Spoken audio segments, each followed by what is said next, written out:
барлық матчын тікелей эфирде qfutbol.kz сайтында тегін көр. Smart TV немесе смартфонына қосымшаны жүктеп qfutbol.kz-те қосылып, футзалды тамашала.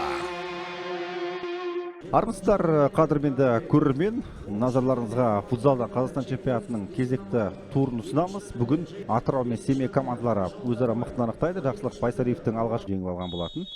Олар финалда Қайрат командасын жеңіп кетті. Ал Қайрат Қазақстан чемпионатының әр жылдары шамамен 19 немесе 20 мәрте жеңген. 7-ші нөмірде Әбдірасыл Әбдіманапұлы, 14-ші Ринат Төреғазин, 19-ші нөмірде. Қазір Төреғазин қақпаға соққы жасады және Дедезиньо жылдам гол соқты.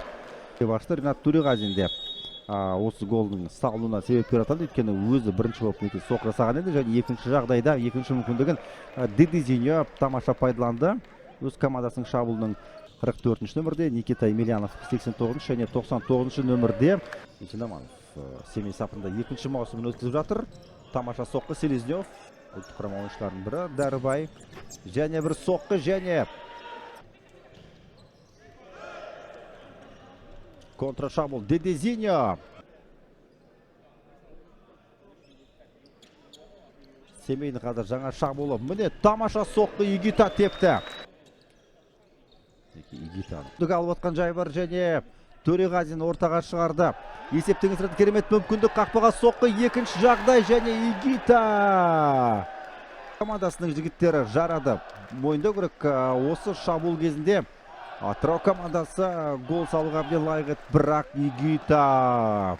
Наурызбек Амандықов қазір қақпаға тағы бір соққы жасалынды. Бергенов 24-ші, Кайке Аладес.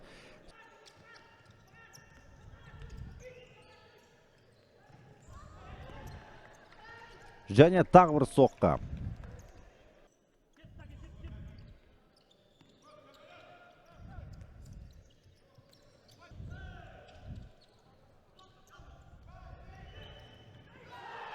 Және Семей командасы Дедезиньо Әбдірасылға пас шығарды. Өте қауіпті ойнады негізі. Есенязов әрине Әбдірасылды былайша айтқанда жарақаттап кетті. Ал енді Атырау командасы қазір кешегі жетістігін қайталай ма екен?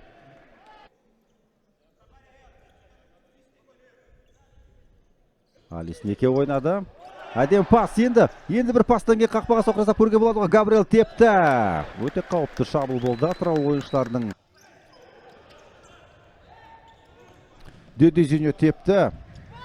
Есенязов топты асырып береді және Амандығұлы. Қақпаға тікелей соққы жасай ма, әлде пас бере ма? Жоқ, пас жоқ. Қақпаға соққы жасады. Дедезиньоға тиіп кеткен сияқты доп. Крученин.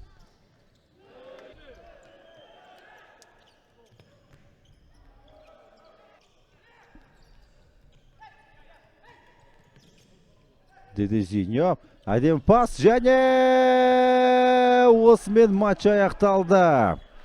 Родригиньо гол салып отыр. Есеп 3-0. Иә, Семеймен 2-2 есебімен тең түсті. Сондықтан да бір кішігірім бір сенсация жасады деп айтуға да болады.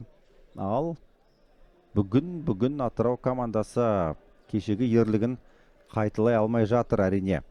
Игита жоқ. Игита орында қалды. Кандидо. Герейханов. Өз соққы жасайды. Герейханов жақсы тепті және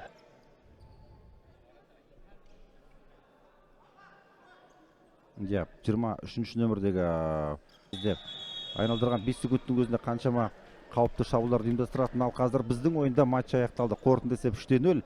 Семей командасы лайықты түрде жеңіске жетті. Ал Атырау жігіттері кешегі Қазақстан футзалының барлық матчын тікелей эфирде qfutbol.kz сайтында тегін көр. Smart TV немесе смартфонына қосымшаны жүктеп qfutbol.kz-те қосылып, футзалды тамашала.